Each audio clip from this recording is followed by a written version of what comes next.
नमस्कार दोस्तों, साथियों, छात्र छात्राओं। हम लोग इस चैनल पर बहुत सी चीज़ें पढ़ रहे हैं। अंग्रेजी में बहुत सी चीज़ें पढ़ रहे हैं। रूल्स ऑफ ट्रांसलेशन पढ़ रहे हैं, जो कि बहुत ही इम्पोर्टेंट है, सिग्निफिकेंट है। Usage of words in English language पढ़ रहे हैं, ठीक। और ग्रामर भी वगैरह पढ़ रहे हैं, स्पोकन भी सीख रहे हैं, और भी बहुत सी चीज़ें सीखें। तो आइए हम लोग आज स्पेशल रूल्स ऑफ ट्रांसलेशन आज सीखा जाए। तो सभी बच्चे, चाहे किसी भी क्लास के हों, यदि सीख रहे हैं, पढ़ रहे हैं, तो कॉपी किताब कलम को तैयार रखिए और आइए हम लोग पढ़ाई शुरू करते हैं। तो आज हम लोग शुरू करने जा रहे हैं rules of translation. The rule of translation.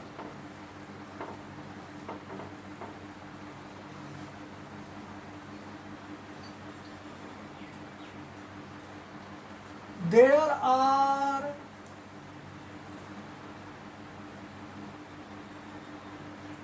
some particular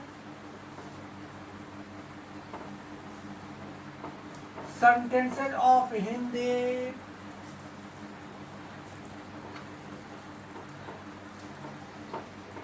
in our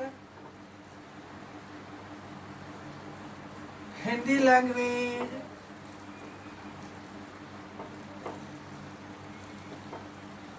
which belong to the past tense. They do have mainly two parts. The first part begins with the word of Hindi yadi and ends in the verb form हो जाऊं, हो जाए,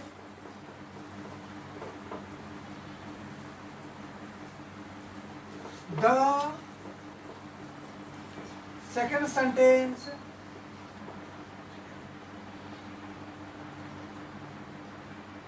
begins with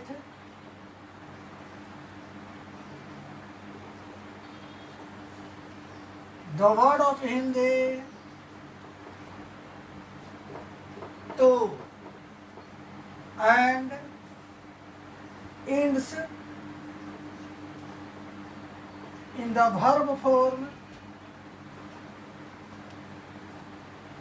क्रिया plus ता।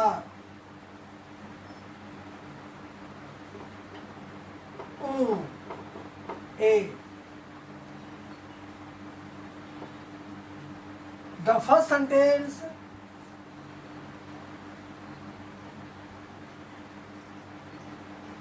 indicates a fictitious fictitious condition and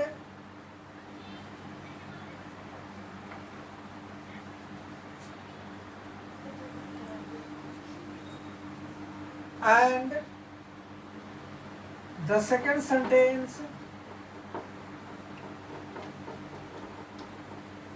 indicates its result.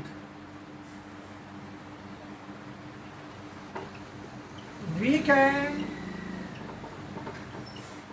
translate such sentences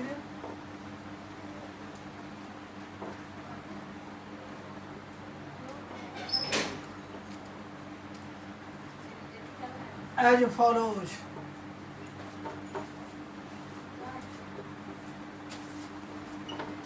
The core structure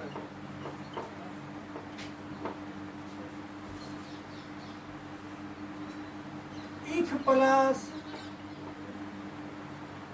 subject plus where plus object plus comma plus subject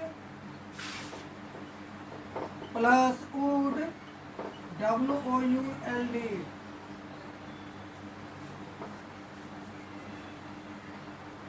plus v1.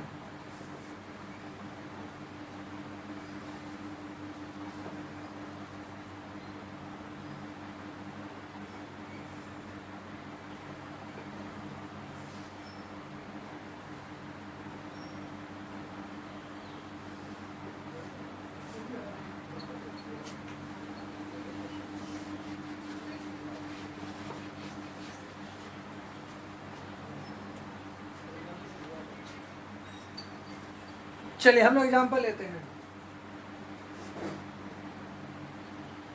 भर्विग्रेसिया, इसका मतलब होता है उदाहरण। पहला, यदि मैं राजा हो जाऊं तो मैं राज करूं।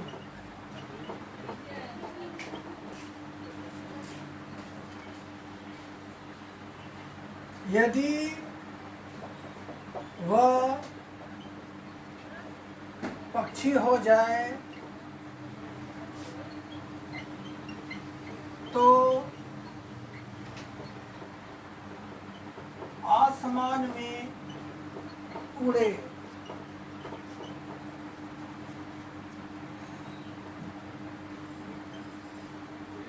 यदि सलोनी परी हो जाए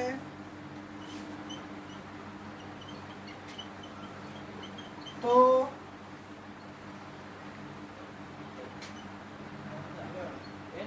सबको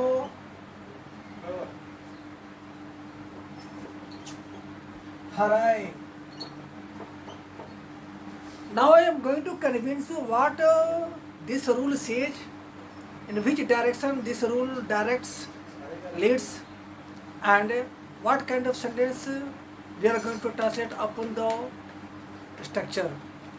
हमारे हिंदी बोलचाल की भाषा में हिंदी के बहुत से वाक्य होते हैं जो कि माने जाते हैं कि भूतकाल के होते हैं। वाक्य के दो भाग होते हैं। हमारे हिंदी बोलचाल की भाषा में हिंदी के बहुत से वाक्य होते हैं जो कि माने जाते हैं कि भूतकाल के होते हैं, और वाक्य के दो भाग होते हैं। वाक्य के पहले भाग की शुरुआत हिंदी के शब्द यदि से होता है और अंत में हो जाऊं। पहले वाक्य के अंत में क्रिया के रूप में हो जाऊं या हो जाए लगा रहता है। दूसरा का वाक्य के साथ हिंदी के शब्द तो या तब से होती है और अंत में क्रिया रहता है। उसके साथ क्रिया के रूप में ता उ या ये जुड़ा रहता है, और यह ता उ ये जो है अपने सब्जेक्ट के अनुसार रहता है। जैसे यदि मैं पक्षी हो जाऊं तो आसमान में उड़ूं। यदि चांदनी रानी हो जाए तो वह राज करे। तो वाक्य के पहले भाग से एक प्रकार का कोरी कल्पना युक्त शर्त का बोध होता है। वाक्य के पहले भाग से एक प्रकार का शर्त का बोध होता है। एक ऐसा शर्त जो कि कोरी कल्पना होता है। कोरी कल्पना एक ऐसा कल्पना जो कि सच ना हो, और दूसरा का वाक्य से इसका परिणाम का बोध होता है।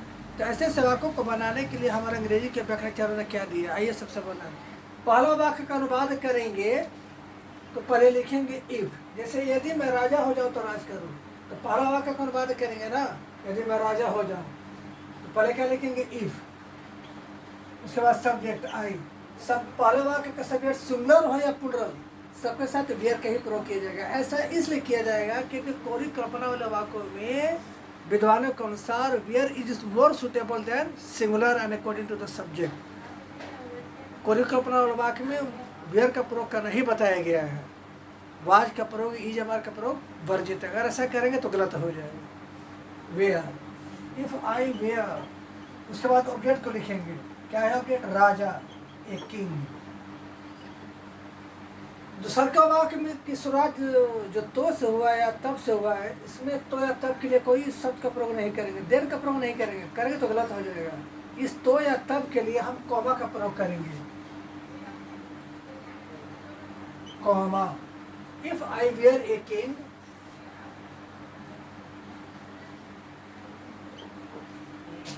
कॉमा, तो मैं राज करूं। I would dominate.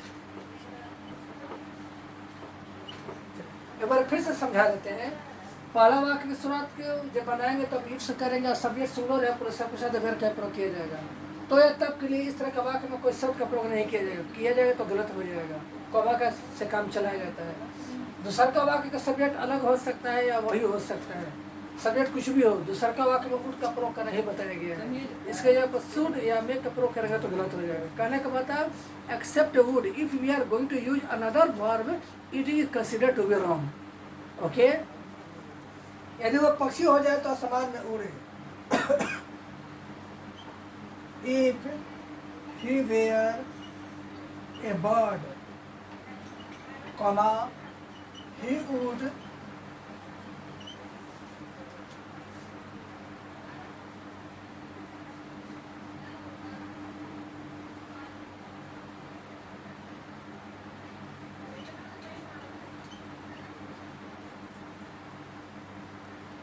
if he were a bird, comma, he would fly in the sky. यदि सलोनी परी हो जाए तो सबको हराए। If Saloni were a fairy, she would defeat all. I have written here 3 different sentences as examples. Now I am going to speak orally.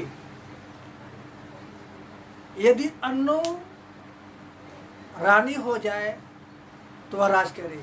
If Anu were a queen, she would rule.